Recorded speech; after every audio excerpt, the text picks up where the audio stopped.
अस्सलाम वालेकुम स्टूडेंट्स। हमारा अगला टॉपिक है बायोलॉजी 10th क्लास में चैप्टर नंबर 16 है इकोलॉजिकल पैरामिड्स।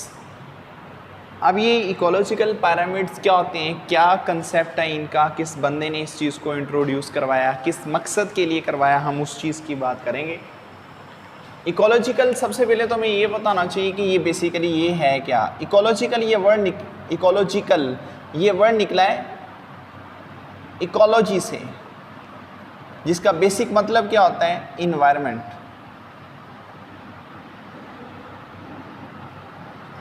पिरामिड्स हमें किसे कहते हैं, पिरामिड्स हम कहते हैं एक ऐसी स्ट्रक्चर जो बेसिकली क्या होती है, ट्राइंगल होती है।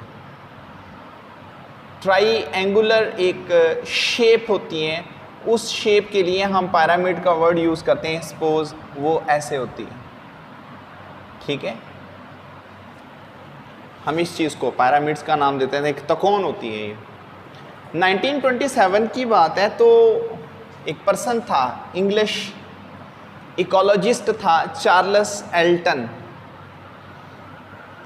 एक इंग्लिश इकोलॉजिस्ट था ये,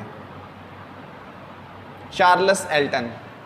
इस बंदे ने सबसे पहले इस इकोलॉजिकल पिरामिड का कंसेप्ट इंट्रोड्यूस करवाया था। इसने कहा बेसिकली होता ये है, जब भी हम इकोसिस्टम के अंदर बात करते हैं फूड चेन की, तो फूड चेन इसके दो एंड होते हैं। एक एंड वो होता है जो बिगिनिंग में होता है, एक वो होता है जो लास्ट पे होता है। जो एंड स्टार्टिंग एंड होता है, सपोज स्टार्टिंग एंड की बात कर लें, यहां पर हमारे पास क्या होते हैं, ग्रास। फिर इसके बाद हमारे पास पी कंज्यूमर्स, फिर इसके बाद एस कंज्यूमर्स, फिर इसके बाद टी कंज्यूमर्स।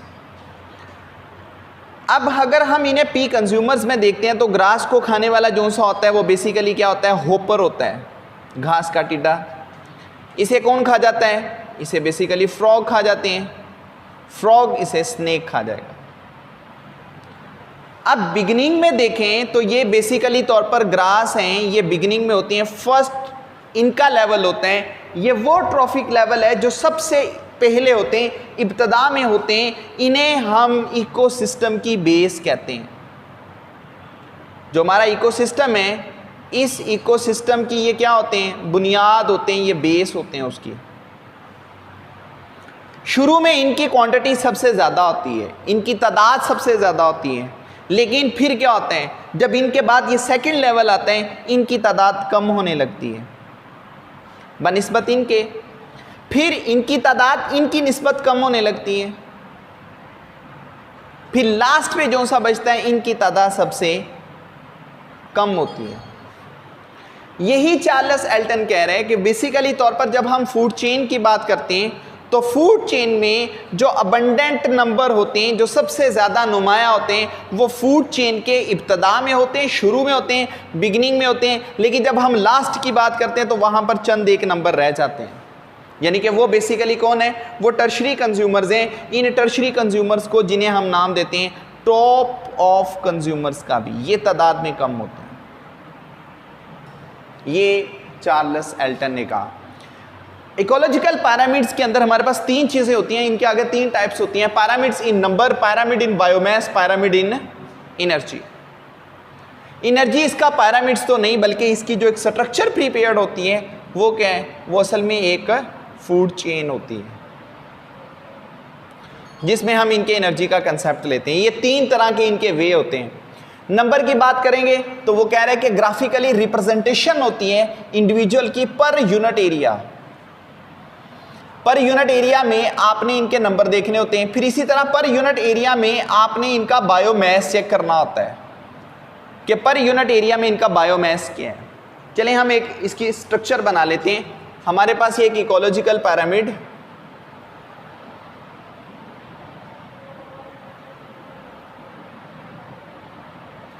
इस इकोलॉजिकल पिरामिड की ये नीचे बेस आ जाती है।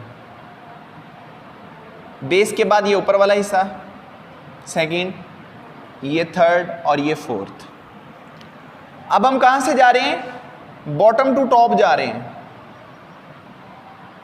ये हमारे पास इसका टॉप एरिया है, ये हमारे पास इसका बॉटम एरिया है।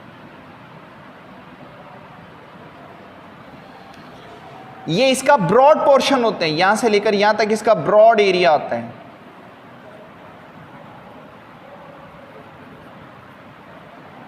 वाइडर, लेकिन ऊपर वाला जो सा हिस्सा होता है ये नैरो होता है।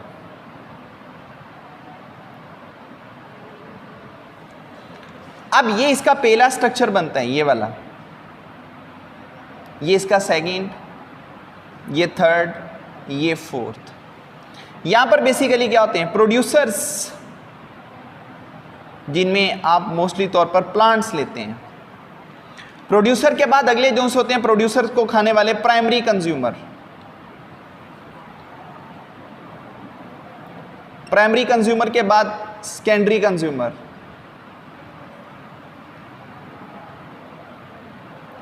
सेकेंडरी कंज्यूमर के बाद टी कंज्यूमर हो जाते हैं, जिन्हें हम टर्शरी कंज्यूमर कहते हैं।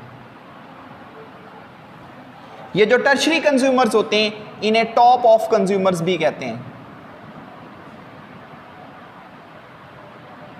अब चार्ल्स एल्टन ये कहते हैं बेस पे प्रोड्यूसर्स की बात कर लो जिनमें प्लांट आते हैं दुनिया पे सबसे ज्यादा नंबर्स के लिहाज से, यानी कि आप यूनिट एरिया की बात कर लो, एक यूनिट एरिया डिसाइड कर लो, उतने यूनिट एरिया के अंदर आप इनकी क्वांटिटी को चेक कर लो, ये सबसे ज्यादा होंगे। फिर इसके बाद अगले यूनिट एरिया में इनकी क्वांटिटी को चेक कर लेंगे, उनसे कम, ये उनसे कम, और आखिर पे ये सबसे कम। इसी तरह वो ये कहते हैं यही इकोलॉजिकल पैरामीटर जो सा होता है, अगर हम इसको बायोमास पे अप्लाई करते हैं यूनिट एरिया के लिहाज से, तो प्रोड्यूसर्स ही ज़्यादा होते हैं, इसके बाद प्राइमरी कंज्यूमर वो कम होते हैं, सेकेंडरी उनसे कम होते हैं, टर्शरी उनसे कम होते हैं। ऐसा क्यों होता है? क्योंकि जैसे जैसे हम टॉप की तरफ जाते हैं चीज़ क्या हो जाती है, श्रिंक। ये एक नेचुरल फिनोमिना है, ये एक नेचुरली वर्क है, नेचुरली एक फंक्शन है, जिसमें बेसिकली होता ये है कि जैसे जैसे वक्त गुजरता जाता है तो चीज़ें जो से होती हैं वो सुकड़ती हैं, कम होती हैं। तो यहाँ पर भी बेसिकली तौर पर ऐसा ही है कि इसके अंदर बेसिक क्या है कि जो चीज़ बेस पे है उसका एरिया यानी कि उसका फैलाव ज़्यादा हो रहा है, तो उसके लिहाज से यूनिट एरिया में उसकी जो क्वांटिटी है मास के लिहाज से, नंबर के लिहाज से वो ज़्यादा है, फिर उससे ऊपर और कम, उससे और कम, और उससे और कम। ये असल में हमारा आज का टॉपिक था जिसमें हम बात कर रहे थे इकोलॉजिकल पैरामीटर्स की।